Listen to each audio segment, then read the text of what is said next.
apologise I'm not able to be there in person today, but hopefully colleagues in the room will assist you all in working through the workshop elements and discussion and answer sessions that form part of this presentation.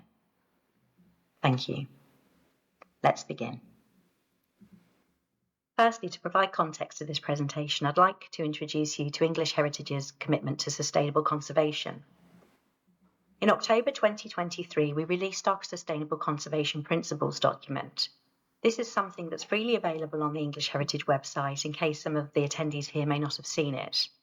In essence, it pulls together 7 operationally focused principles that underpin the work we deliver at English Heritage, both to meet our charitable objectives, but also to commit to sector leadership in the conservation of the National Heritage Collection. These principles range from such things as defining significance through to management of health and safety, specification of works, our ability and challenges we face in relation to climate change and meeting those challenges.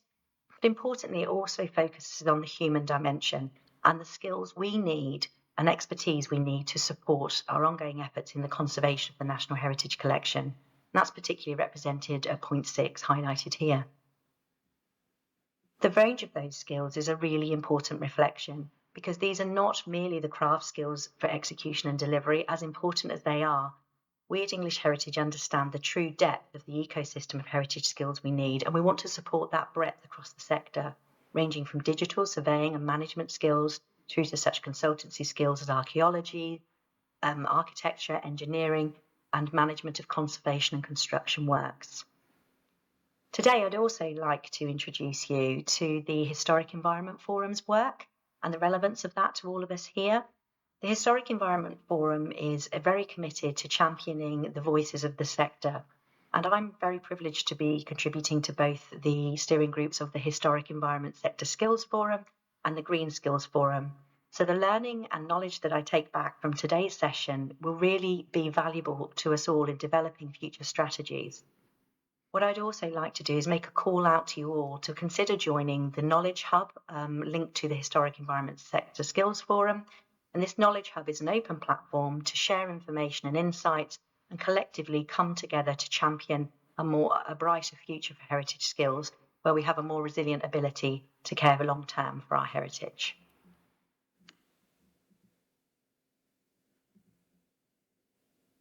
Next, I'd like to provide a visual introduction to heritage skills and those skills that sit at the heart of our sites and communities. I'm sure many of you will have visited English heritage sites throughout your careers, perhaps worked on them too. But firstly, please look at these photographs and think about a new lens, and that's the lens of traditional craftsmanship that's embodied within the sites we care for. What we see at English Heritage is that these crafts, the tangible manifestations in the buildings that survive, are a reflection of the talents, ingenuity and skills of generations of our finest craftspeople to have worked in England, wider UK and Europe.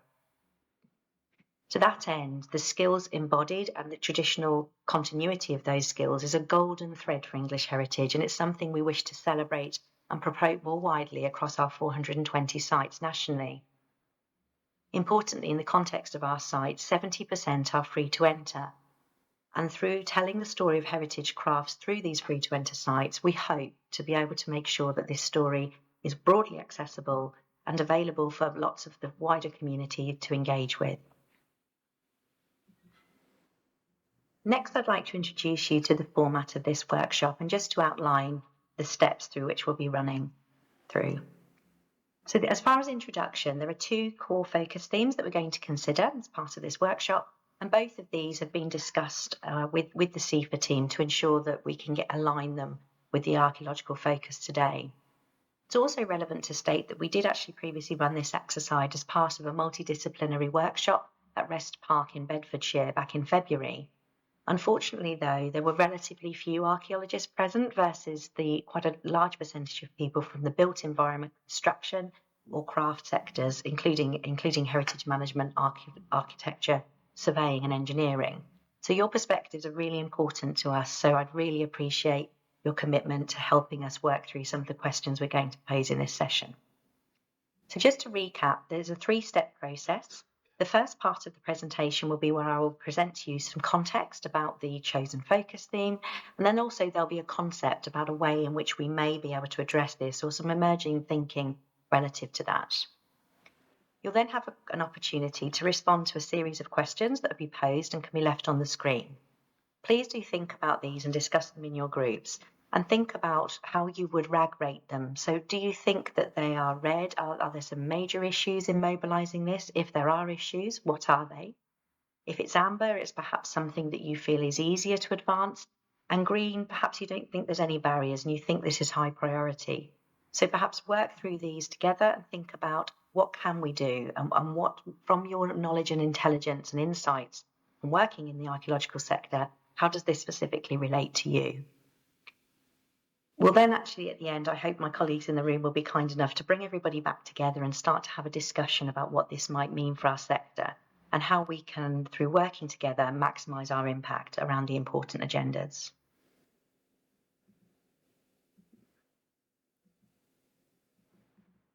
I'm now going to introduce Focus Theme 1.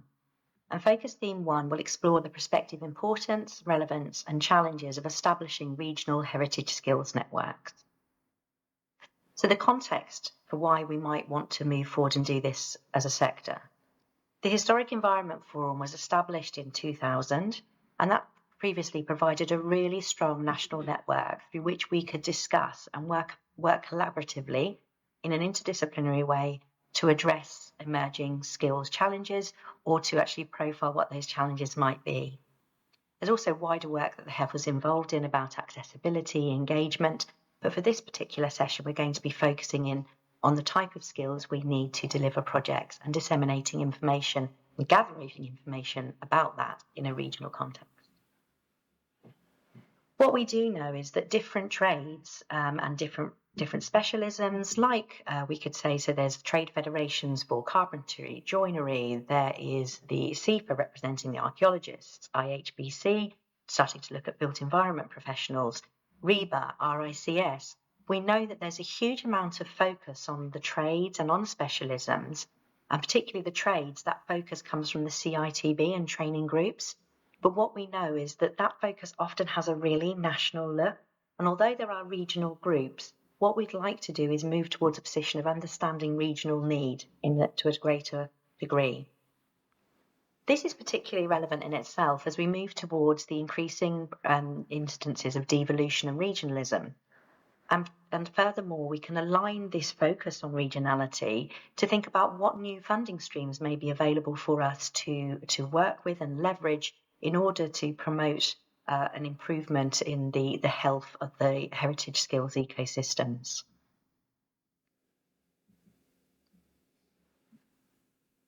Moving on now, we're going to be looking at the government policy shift, so just a bit more of a focus on that regional agenda and levelling up. Relevant to us all, the local skills improvement plans and the local skills investment funds are targeted with actually defining what our regional needs are, and thus ensuring that the employer-led demand profiling is able to happen. So hopefully some of you here have been engaged with the LSIP processes. You may or may not have been, but what we know is across 38 regions in the UK now, we now have structured statements talking about regional heritage skills needs. It's a really positive initiative, and it's a step through which we do have a more dynamic way to profile regional requirements and demand. But ultimately, there's been a series of presentations recently delivered and information days by city and guilds that have started to profile what careers were mentioned in these, what thematic trends, sector trends exist and are embedded into the LSIPs. It would likely come of no surprise that only in a handful of instances is heritage specifically mentioned. But what we do find throughout this is that heritage does have a hook into wider construction. So there's a lot of mentions of the importance of construction more generally. And what we'd like to do is, through working and developing heritage skills regional networks, we can start to influence the employer representative bodies responsible for both production of the LSIPs and maintaining them and reproducing them cyclically. We can start to influence and present the need of heritage skills and indeed the relevance of heritage skills. What you'll be interested to note, particularly relevant to this, is that there's a lot of reference within the LSIP. So we've had this assessment and analysis of keywords throughout all 38 of them. And retrofit comes out in 25 out of 38 as a high priority. So all of our ecosystem of heritage skills across that breadth, again, consultancy, policy-based, architectural, archaeological consultancy, as well as craft team delivery, that's really embodied in retrofit. So we do have a positive hook in, and it's important to focus on that.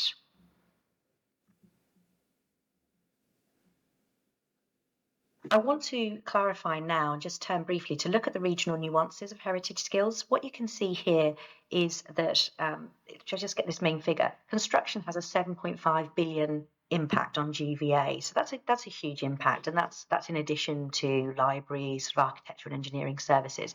It's a really big impact.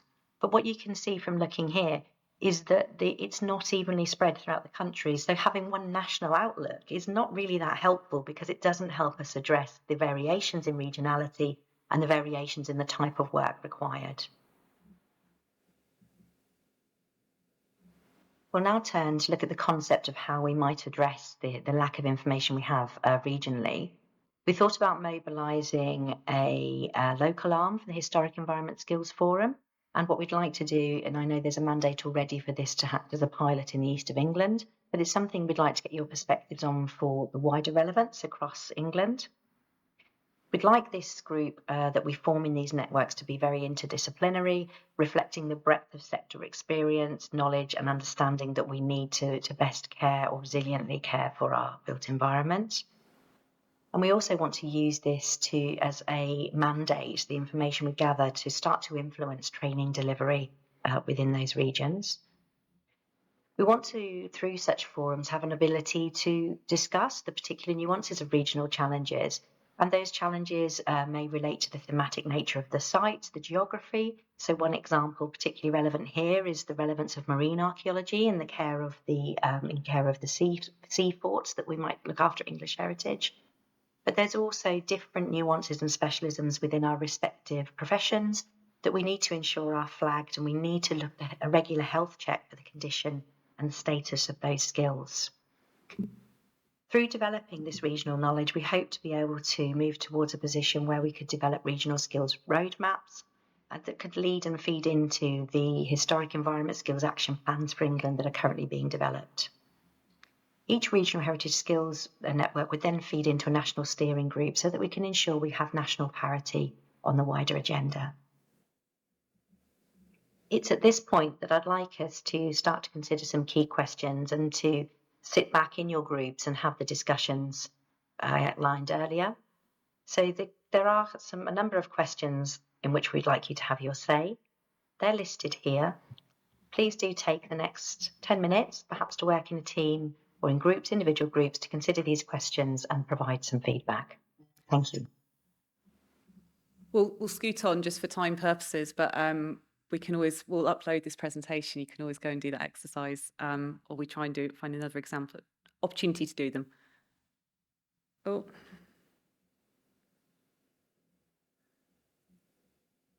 Where's the sound gone here?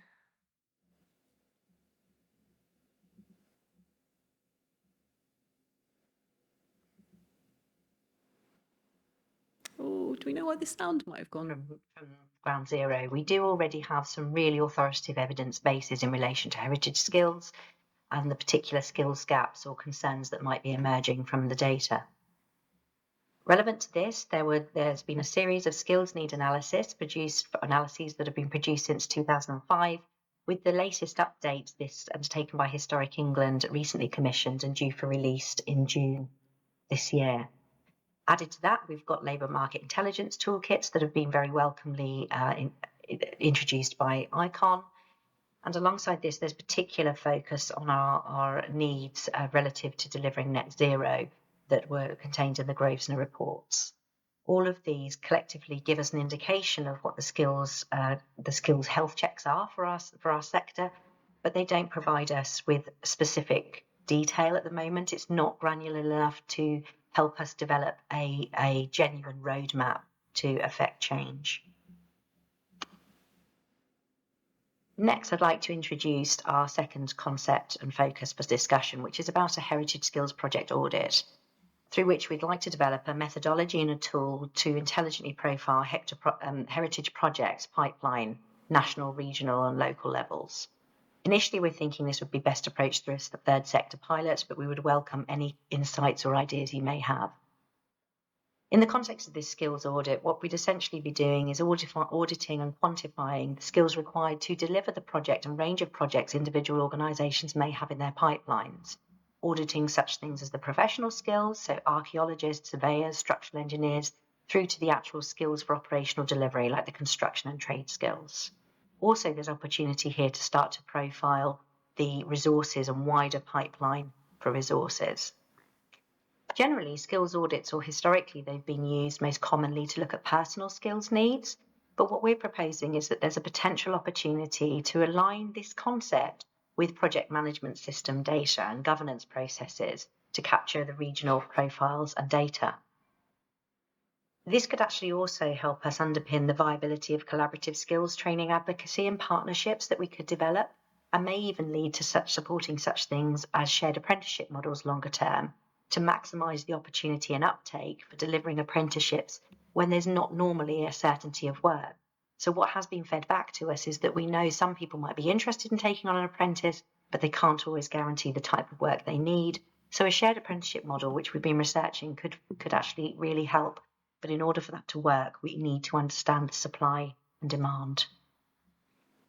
They also potentially have an opportunity to look at our shared procurement activity. So to think about how can we unlock greater potential to embed skills training in the procurement realm. And actually therefore making the most of doing this in the context of current spends profiles. So not just always having to have extra and heritage skills or skills development being seen as an added extra. We want it to be seen as a core part of delivering our core work.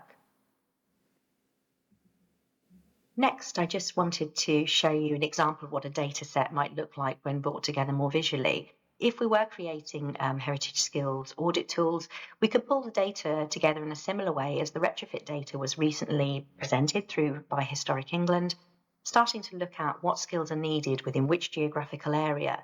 So if we did it locally or within individual organisations, we know we would have a clearer pipeline and we would have much greater certainty on what we thematically need. But pooling data nationally will help us, or we believe will help us, develop a more structured training platform for the future. So a defined need that influences what we need, where we need it, and by when. If we quickly now can just turn to look at our magnified impact, it's something I think the sector doesn't do enough. I just wanted to present a few images that clarify that we have the collective need. So if we just look at our project pipeline at organisationally English Heritage, which comes out of our quinquennial surveys or our condition reviews, we know we've got 420 sites, and we roughly know what the repair deficits are and what the repair projects are that we will need to deliver over a 10-year window. Equally, if we have that insight and we overlay that with the National Trust and we understand what they need, we start to build up a stronger picture.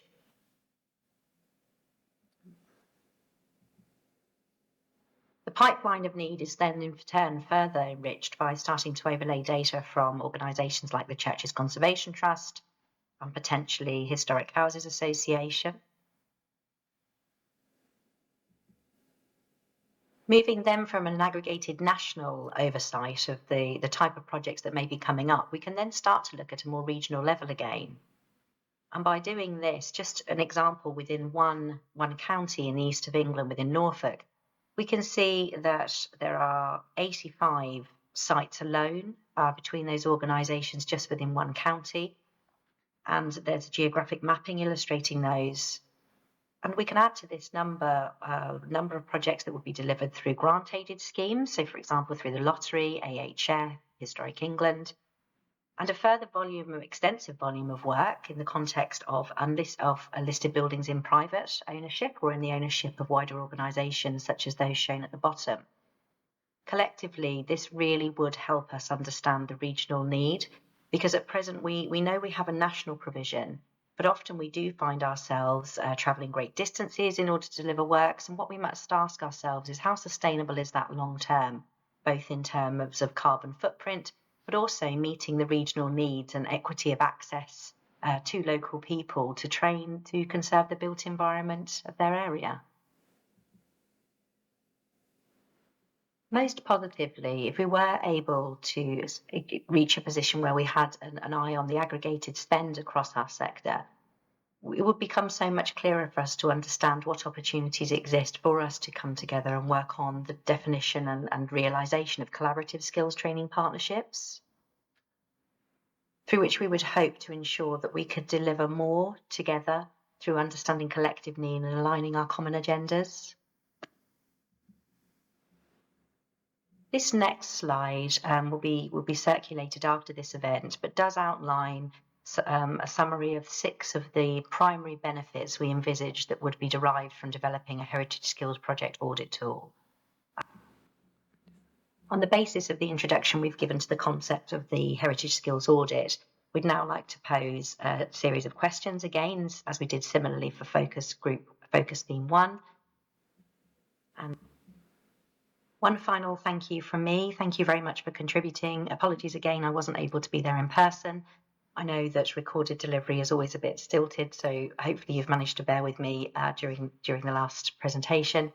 And I really look forward to understanding and reading about your insights and any ideas and suggestions. Final call out again, please do engage with the Heritage, the Historic Environment Skills Forum. We'd love to have your input on a more regular basis. So thank you very much for contributing. Take care.